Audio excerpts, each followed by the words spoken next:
Uh, so firstly, thanks for coming and attending this technical talk. Thank you also to Chandra for hosting this.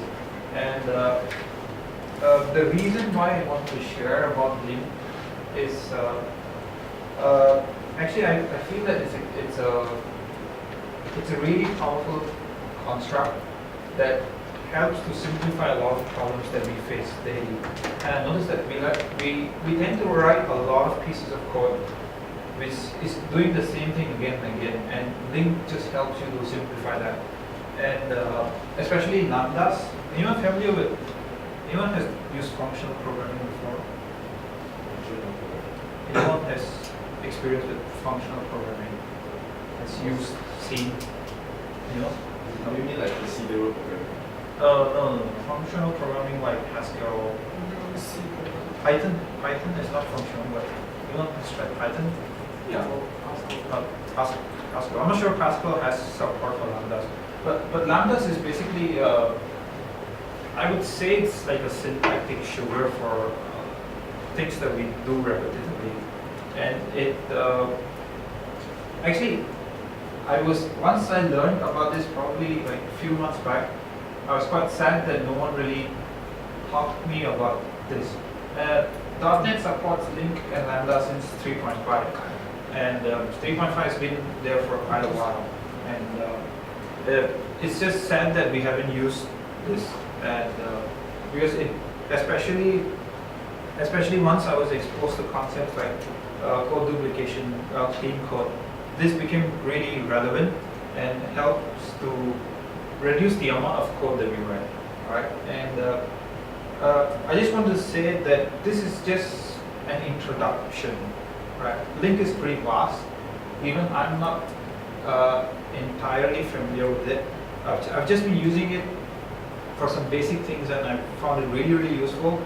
So the purpose of this was to just share that whatever I've learned, so that you can use that to gain a lot more understanding about links and lambdas, right? So shall we start? Okay.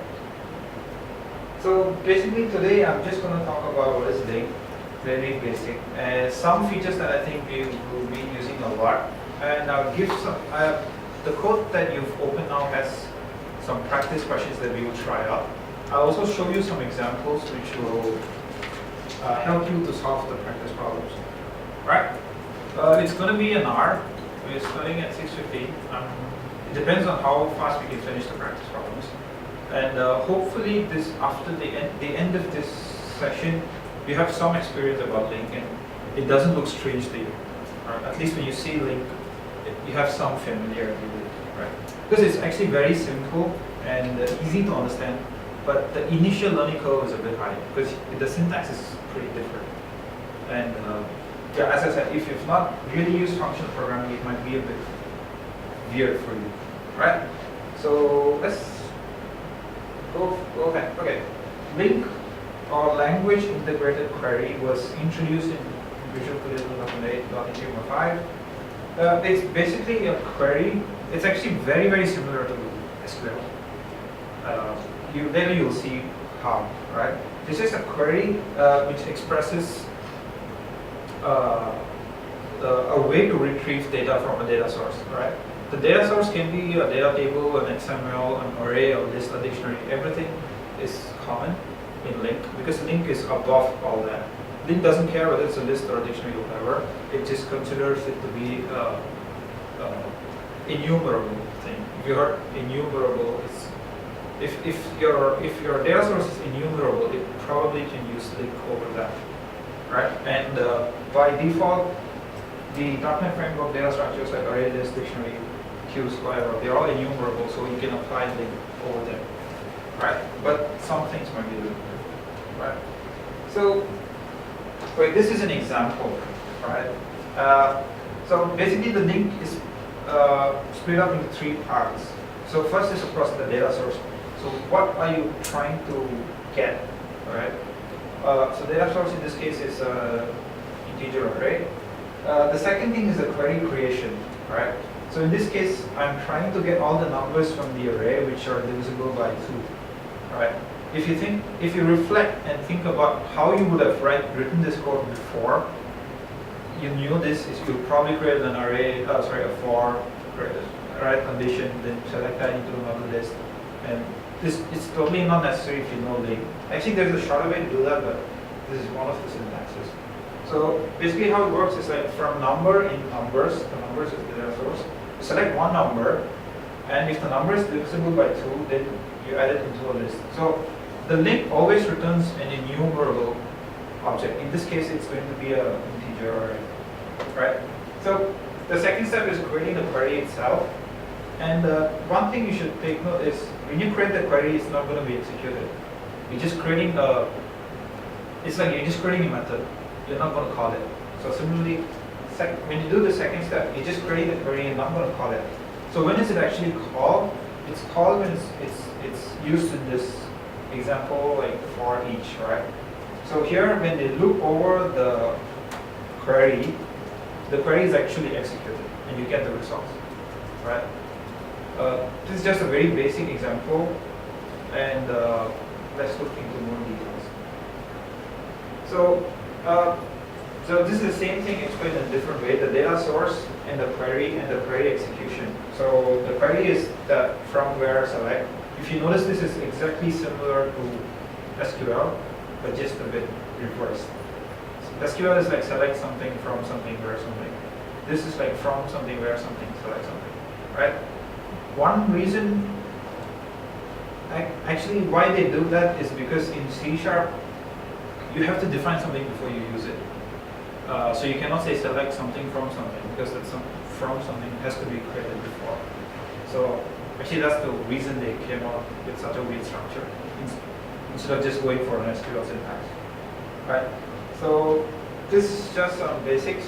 Let's look at the most interesting part of LINQ is actually what are the operations that you can do, all right? That's really what we'll be focusing today.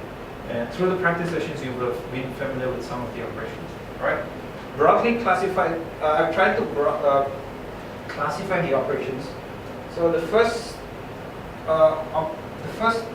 these are the basic operations that I've tried to classify as. First is actually obtaining data sources is not an operation. Filtering data is what we just now saw. You filter the list for those which are divisible by 2. Ordering, once you have a list, how do you order that? Right? Grouping, very similar to SQL grouping. How do you group that? Joining is the same thing as SQL joining. It's actually pretty similar to SQL joining. Projections is in my opinion, is the most powerful operations in LINQ, because you can take one piece of data. Let's say you have an array, and you can project it into something. Like, let's say you have an array of numbers, right? Let's say these numbers indicate the customer IDs, right? You can take that in and project it into a list of customers by just getting the ID and finding the customer, right? It's just one of the examples. We look at a more detailed example how it works. So take on projections is probably the most powerful one. And yeah, okay, let's just take a look. Aggregate functions is also a pretty key operations in LINQ, right? Think about how many, I'm not sure if some of you are pretty new, but for those who've been here for a while, you can imagine the scripts that we usually write, right? In SQL, when we write an SQL script, we always query the data inside, we order the data inside the SQL, we group by everything inside SQL. But by doing that, we're actually adding a lot of load on the SQL server itself. But with this sort of a construct, it's very easy, and the syntax is pretty much the same, and you can do it in C# itself, right? Some of the aggregate functions, I think, is pretty similar to SQL: count, sum, min, max, average, aggregate, right? Let me show you an example of aggregate, right?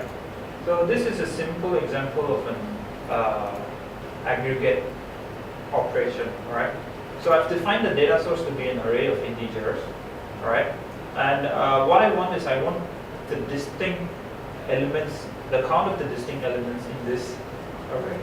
And all I need to do is I get the distinct. This is a link feature. Distinct is probably a filtering operation because you're filtering some data, and count is the aggregate function, right? And it's very simple. This is already going to return you the number of unique integers. This is a very simple example, right? The other thing is conditional count. The next example, right? Conditional count is this is exactly similar like SQL. If you remember, select, we usually do count case, something like that.